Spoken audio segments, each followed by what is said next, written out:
Abahingi b'omushacu witagambireho nabo niboreka ngu hariho obuzibu bw'amaani kuhakuba hatiine ekikozirwe.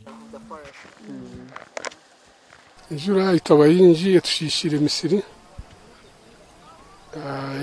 yasoora emisozi, emisiri nyingi yagenda mu mpanga bangire mu mpanga emisiri yona yagenda ngene tukura mu biro by'omushitone kugenzera y'amaani. Mange emiti niyo yakwataga amezi konka hatiya kwerije hasoora akataka kashukuka n'ebitwahingamu bitabe byo kurya.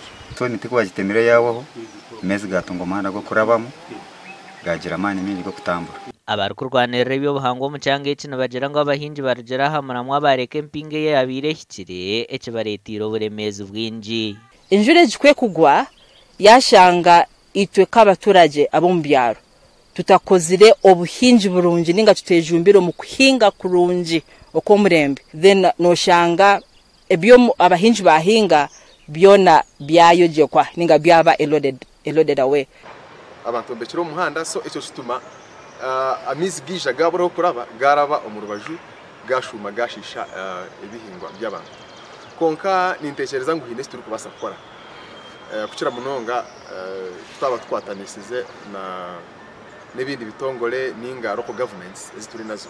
Merton Kwesiga omushomesa w'ebyobuhangwa hari Uganda Christian University Council Director w'ekitongole kya Africa Disaster Reduction Research and Emergency Missions nashaba government kwimukiramu ekareba ngo amateeka gari kurinda ebyobuhangwa gatebwamu amaani. Government erugo mu byaro relief kugira ngo erinde ngo abantu bategwa ki emitunga ebaletere byo kurya.